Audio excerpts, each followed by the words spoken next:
안녕하세요. 오늘도 함께 묵상하기에 나온 우리 성도님들을 예수님의 이름으로 사랑하고 축복합니다. 제가 기도하고 오늘 묵상 함께 시작하겠습니다.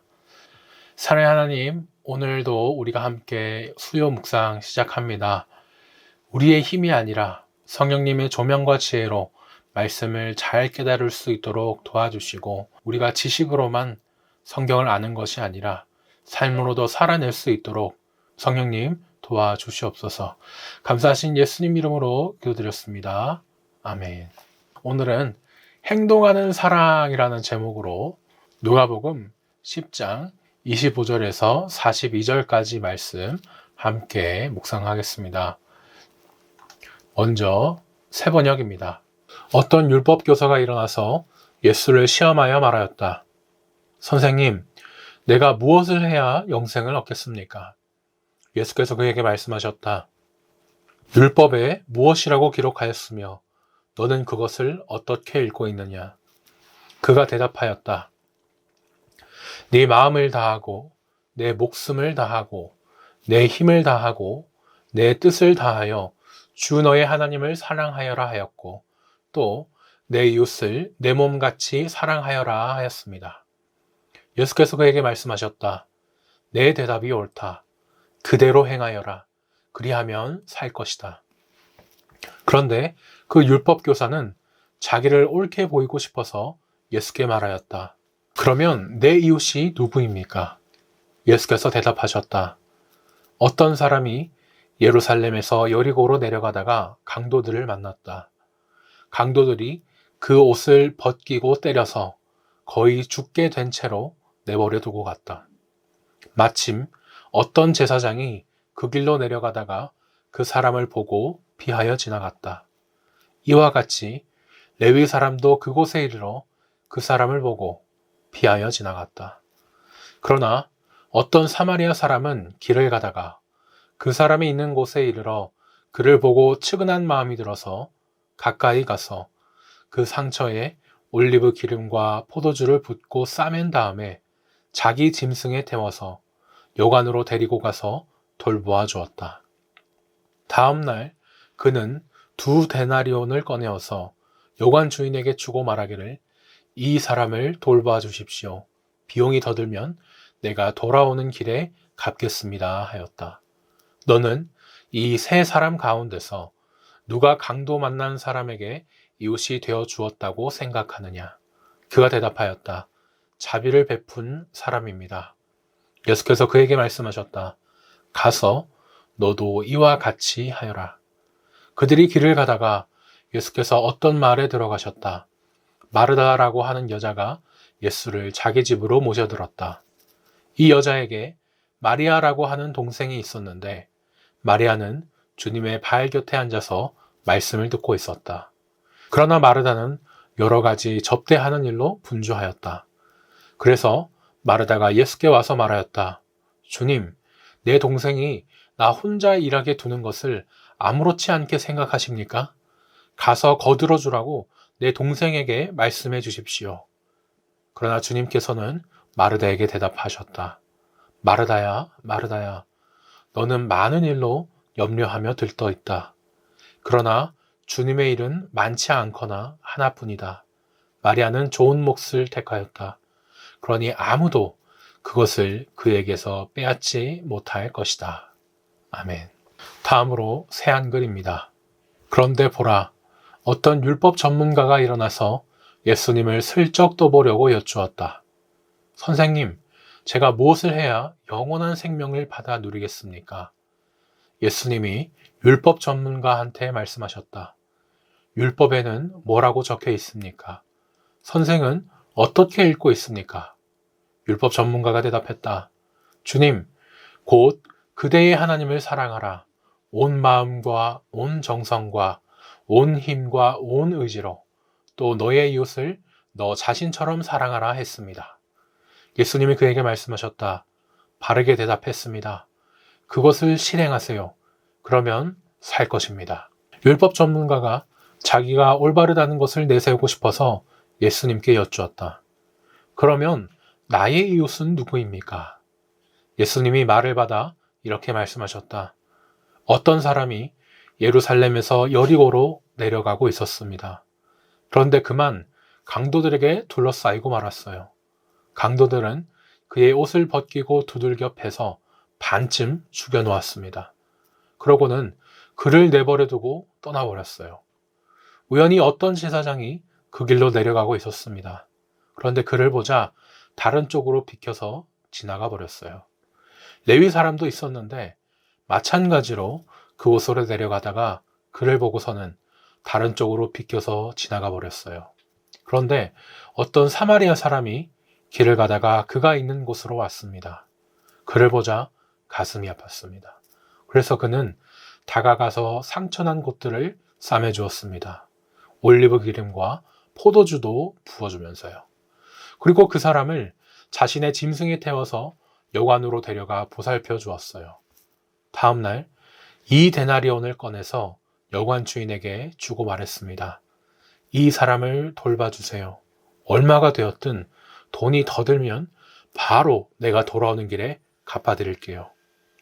선생 생각으로는 이 3명 가운데 누가 강도들에게 걸려든 사람의 이웃이 되어 주었습니까? 율법 전문가가 대답했다. 한결같은 사랑을 그 사람한테 실행한 사람입니다. 예수님이 그에게 말씀하셨다. 가서 선생 자신도 그렇게 실행하세요. 예수님 일행이 길을 가고 있을 때 예수님이 어떤 마을에 들어가셨다. 어떤 여자가 있었는데 이름은 마르다였다. 그가 예수님을 받아들였다. 그에게는 마리아라고 하는 자매가 있었다. 마리아는 주님의 발 앞에 앉아서 말씀을 듣고 있었다. 그런데 마르다는 섬기는 일이 많아서 정신없이 바빴다. 그래서 마르다가 예수님께 불쑥 다가서서 말씀드렸다. 주님, 제 동생 마리아가 저를 혼자 섬기도록 내버려 두는데도 주님은 아무렇지도 않으신가요? 그러니까 저를 좀 거들라고 마리아에게 말씀해 주세요. 주님이 마르다에게 대답하셨다. 마르다, 마르다. 그대가 많은 일을 걱정하며 마음 졸이고 있네요. 그런데 부족한 것이 하나 있군요. 마리아는 그 좋은 부분을 선택했고 빼앗기지 않을 겁니다. 아멘. 마지막 메시지입니다. 그때 어떤 종교학자가 일어나 예수를 시험하는 질문을 던졌다. 선생님, 제가 무엇을 해야 영원한 생명을 얻겠습니까? 예수께서 대답하셨다. 하나님의 율법에 어떻게 기록되어 있느냐? 너는 그것을 어떻게 해석하느냐? 그가 말했다. 내 열정과 간구와 힘과 지성을 다해 주 너의 하나님을 사랑하라 하였고 또 내 자신을 사랑한 것 같이 내 이웃을 사랑하라 하였습니다. 잘 대답했다. 예수께서 말씀하셨다. 그것을 행하여라. 그러면 네가 살 것이다. 그는 빠져나갈 길을 찾으면서 물었다. 그러면 선생님은 이웃을 어떻게 정의하겠습니까? 예수께서 그 대답으로 이야기를 하나 들려주셨다. 어떤 사람이 예루살렘에서 여리고로 가고 있는데 도중에 강도들의 습격을 받았다. 강도들은 그의 옷을 빼앗고 때려 거의 죽게 해놓고는 버려두고 가버렸다. 다행히 제사장이 같은 길로 내려가고 있었다. 그러나 그는 다친 사람을 보고는 방향을 바꿔 다른 쪽으로 비켜갔다. 이어서 경건한 레위 사람이 나타났다. 그 역시 부상당한 사람을 피해갔다. 그 길을 가던 어떤 사마리아 사람이 그 사람에게 다가왔다. 사마리아 사람은 그 사람의 처지를 보고는 가엾은 마음이 들었다. 그는 상처를 소독하고 붕대를 감아 응급조치를 한 뒤에 그를 자기 나귀에 태워 여관으로 데려가 편히 쉬게 해주었다. 아침에 그는 은화 2개를 꺼내 여관 주인에게 주면서 말했다. 이 사람을 잘 돌봐주십시오. 비용이 더 들면 내 앞으로 계산해 두십시오. 내가 돌아오는 길에 갚겠습니다. 내 생각은 어떠냐? 3사람 가운데 누가 강도 만난 사람의 이웃이 되었겠느냐? 종교학자가 대답했다. 친절을 베푼 사람입니다. 예수께서 말씀하셨다. 너도 가서 똑같이 하여라. 계속해서 길을 가다가 예수께서 한 마을에 들어가셨다. 마르다라는 여자가 그분을 맞아 편히 쉬도록 모셨다. 그녀에게 마리아라는 동생이 있었는데 마리아는 주님 앞에 앉아 그분의 말씀을 경청하고 있었다. 그러나 마르다는 해야 할 온갖 부엌 일로 마음이 분주했다. 얼마 후에 마르다가 그들의 이야기를 끊고 끼어들었다. 주님, 제 동생이 부엌 일을 저한테만 떠넘기고 있는데 그냥 두십니까? 저를 좀 거들어 주라고 동생에게 말씀해 주십시오. 주님께서 말씀하셨다. 마르다야, 사랑하는 마르다야, 내가 지나치게 염려하여 아무것도 아닌 일로 흥분하고 있구나. 마리아는 가장 중요한 한 가지 일을 택했다. 그러니 마리아는 그것을 빼앗기지 않을 것이다. 아멘. 네, 지금까지 저희가 3번 말씀을 들었습니다.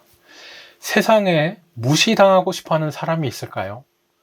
누구나 무시를 당하면 화를 내게 되는데 당연히 무시당하고 싶은 사람은 아무도 없을 것입니다. 오히려 누구든지 인정받고 칭찬을 받고 싶어 하겠죠. 그것이 바로 사람인데요. 그러다 보니까 또 누구나 자기 자신을 원래 모습보다 더 있어 보이게 또 훌륭하게 대단하게 보이려고 포장을 하곤 합니다. 이렇게 더 좋아 보이는데 성공하면 좋겠지만 때로는 또 그렇게 한 포장이 실패하는 경우도 있지요. 저희 성도님들은 당연히 그런 실패가 없었으면 좋겠습니다만 오늘 예수님을 만난 이 율법 교사는요, 제 꾀에 제가 넘어갔습니다. 아, 예수님 보세요. 내가 아니면 도대체 누가 율법에 합당하다는 사람입니까? 아, 나보고 율법에 합당한 사람이라고 그렇게 칭찬 좀 해주세요. 이렇게 자랑하려고 했던 것이 오히려 자신의 한계를 드러내면서 망신을 당하는 일이 오늘 일어납니다. 큰 1번입니다. 25절에서 28절까지는 율법 교사가 예수님과 율법에 대해 이야기합니다. 영생을 얻는 율법의 가르침은 무엇입니까? 27절에 유명한 말씀이죠. 내 마음을 다하며 목숨을 다하며 힘을 다하며 뜻을 다하여 주 너의 하나님을 사랑하고 또한 내 이웃을 내 자신같이 사랑하라, 이렇게 말합니다. 어떤 율법 교사가 예수님께 질문했어요. 선생님, 제가 어떻게 해야 영원히 살 수 있습니까? 천국에 갈 수 있습니까? 이렇게 질문을 하는데 보통 이렇게 질문을 하면 대답을 해줘야 됩니다. 근데 예수님은 직접 이렇게 대답해 주시지 않고 오히려 다시 그 율법 교사에게 묻죠. 율법학자는 성경에 적힌 율법을 연구하는 사람입니다. 예수님께서 이제 율법 교사에게 딱 맞춰가지고 성경에서 뭐라 그랬냐, 율법에 뭐라고 그렇게 하느냐 물어보신 거죠. 율법학자는 당연히 내가 율법 연구하는 사람인데 당연히 알지를 생각을 하면서 어깨에 딱 힘을 딱 주고 대답을 했겠죠. 그렇게 신명기, 레위기 말씀을 잘 정리해가지고 이 율법의 핵심을 얘기를 했습니다. 내 마음을 다하며 목숨을 다하며 힘을 다하며 뜻을 다하여 주 너의 하나님을 사랑하고 또한 내 이웃을 내 자신같이 사랑하라, 이렇게 답을 했죠. 예수님은 이제 그 대답을 듣고 맞다, 옳다, 이렇게 인정해 주셨습니다. 2번입니다. 율법의 가르침에 대하여 예수님은 무엇이라 말씀하십니까? 28절을 보니 이를 행하라, 그러면 살리라 라고 하셨습니다. 예수님께서는요, 분명히 이 율법 교사의 답이 옳다고 그렇게 인정하셨습니다. 근데 그 답만 맞다고 율법 학자를 야, 너 참 잘했구나 칭찬하지는 않으셨어요. 대신 한마디 더 하시죠. 그래, 너 잘 알고 있구나. 그러면 이제 바로 그 말씀대로 살아라. 그러면 네가 영원히 살 거다, 얘기를 합니다. 이 말을 들은 율법학자는 어땠을까요? 자신은 당연히 나는 칭찬받겠지 생각했을 거예요. 넌 당연히 하나님 나라 들어가. 넌 영원히 살 수 있지. 당연히 그렇게 살지. 이런 말을 들을 줄 알았는데 마치 자신이 말씀대로 살지 않고 있는 것처럼 그 점을 정확하게 짚어내면서 말씀합니다. 그렇죠. 정말 그 정답을 알아도 그렇게 실천하는 것은 너무나 어렵습니다. 아는 것이 오히려 쉽지 실제로 살아내는 게 너무나 힘들기 때문이죠. 이렇듯 성경 말씀은 지식과 함께 삶도 가야 된다. 이 사실을 저희가 기억하면 좋겠습니다. 나눔 1번입니다. 예수님은요, 율법 교사의 대답이 이 율법의 핵심이라는 점에서 옳다고 인정하셨습니다. 그런데 아는 것과 실천하는 것의 그 차이를 말씀하셨죠. 그러면서 그렇게 살으라고, 그렇게 살면 너도 영원히 살 수 있다고 강조를 하셨습니다. 우리도요, 머리로는 알고 있지만 그렇게 살아내지 못하는 것이 있다면 무엇인가 한번 생각해 보셨으면 좋겠습니다. 그러면서도 그것을 나의 힘이 아니라 성령님 주시는 힘으로 살아가게 해주세요. 또 기도해 보시면 좋겠습니다. 큰 2번입니다. 29절에서 37절까지는 예수님께서 사마리아인의 비유로 말씀하십니다. 내 이웃을 사랑하는 그 말씀 잘 지키고 있어요 하면서 율법교사가 예수님께 한 질문은 무엇이었습니까? 29절을 보니까 내 이웃이 누구입니까? 라고 질문했어요. 율법교사는 자신이 얼마나 율법을 많이 알면서 잘 살고 있는가 그것을 자랑하고 싶었습니다. 그래서 예수님이 왜 이런 말씀을 나에게 하시지? 이해를 못했어요. 그러자 예수님께서는 사마리아 비유를 더 말씀해 주십니다. 예수님의 이 비유를 마치고 나서 이 율법 교사의 본색을 저희가 알 수 있는데요. 29절에서 성경이 그 사람이 율법학자가 자기를 옳게 보이려고 예수께 여쭈었다 이렇게 말합니다. 율법 교사는 자신을 옳게 보이고 싶었던 거예요. 당시에 이제 유대인들에게 이웃이라고 하면 지금의 친척, 우리의 친척같이 피가 같은 그런 유대인들을 자기들의 이웃이라고 생각했습니다. 다른 사람들, 이방인들은 더러웠기 때문에 함께 살지도 않았을 뿐더러 식사도 같이 않을 정도로 그렇게 가까이 하지 않았습니다. 도저히 이웃이라고는 이제 생각할 수 없는 사람들이죠. 그런데 예수님은요, 이렇게 내 사람만 이웃이라고 생각하는 율법학자에게 이웃이 누구인가를 말씀해 주세요. 그렇게 가장 사이가 나빴던 사마리아인이 너의 이웃이다 라는 그 충격적인 답을 듣게 됩니다. 2번입니다. 예수님의 비유에서 이웃을 사랑하는 사람은 누구입니까? 36절과 37절을 보니 자비를 베푼 사마리아 사람이라고 해요. 예수님이 하신 이 사마리아에게 여러 사람이 나옵니다. 먼저 첫째로 이 피해자인 강도 맞는 사람이 있죠. 예루살렘에서 여리고로 가다가 강도를 당한 건데 이 길이 험하기로 당시에도 유명한 길이었습니다. 더구나 이제 강도를 당해서 옷이 벗겨졌기 때문에 엄청 몸도 상했기 때문에 겉으로 봐서는 유대인인가 사마리아인인가 이방인들도 다 주변 중동 사람들이었기 때문에 구분하기가 힘들었습니다.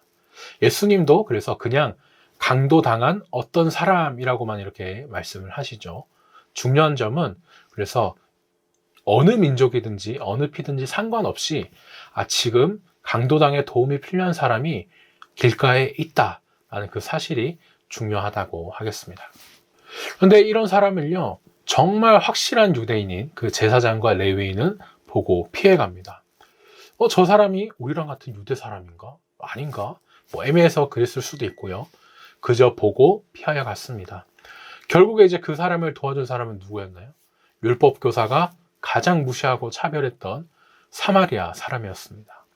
이 이야기에서 예수님은 율법 교사가 생각하던 이웃의 정의, 그 범위를 확 바꿔 버리셨습니다. 율법 교사는 그랬죠. 이웃을 사랑하라고요? 그 이웃이 누군데요? 이렇게 이웃을 정의하면서 범위를 정하려고 했을 때 예수님은요, 누가 내 이웃인가 그것을 지금 정의하고 범위 찾는 것이 중요한 게 아니다. 어떻게 하면 내가 저 사람의 이웃이 될 것인가 그게 더 중요하다 말씀을 하십니다. 민족의 피 이런 거 아무 상관없이요, 도움이 필요한 그 사람이 바로 이웃이고 내가 그 사람에게 이웃이 되는 것이죠. 그렇게 강도당한 사람에게는 도와준 사마리아인이 이웃이 된 것이고 사마리아인에게는 도와줄 강도당한 사람이 이웃이 된 것입니다. 큰 3번입니다. 42절을 보니 마르다는 자신을 돕지 않는 동생 마리아가 못마땅했습니다. 예수님께서 이에 대해 뭐라고 말씀하셨나요?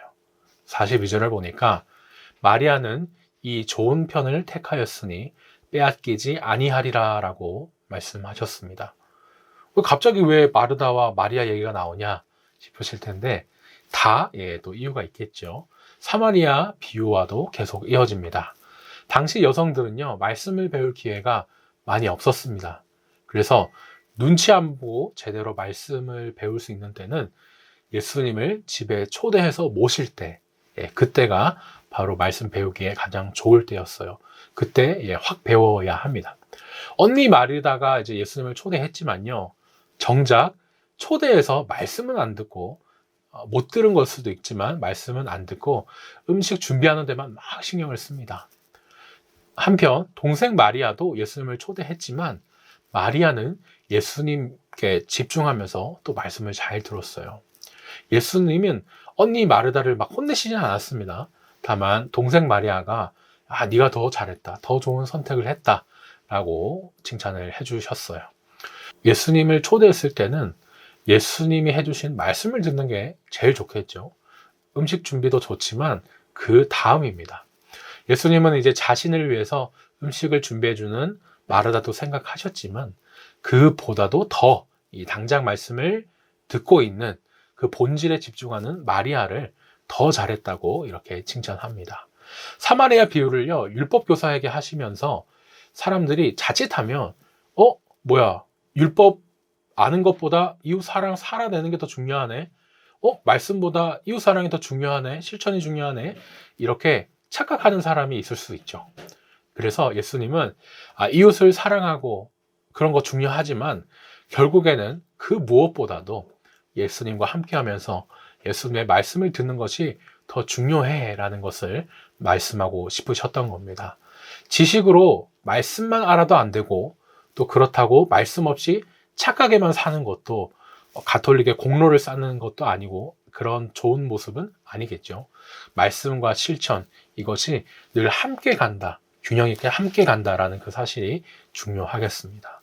그러면서 또 강도당한 자는 빼앗기는 것들이 있었지만 하나님의 말과 말씀은 빼앗기지 않는다는 그 사실도 저희가 기억하면 좋겠습니다. 마지막 기도 제목입니다. 나의 삶에 있어서는 말씀을 아는 것에 그치지 않고 아는 대로 살게 해주세요 기도하여 주시고, 우리 교회에 있어서는 모이는 예배에 힘쓰면서 또 그만큼 일상으로 흩어졌을 때도 예수님의 사랑을 잘 드러낼 수 있게 해주세요 하고 기도해 주셨으면 좋겠습니다. 오늘 묵상은 여기까지입니다. 오늘 하루도 복된 하루 되시길 예수님의 이름으로 축복하면서 우리 주님 부활하신 기쁜 주일날 뵙겠습니다.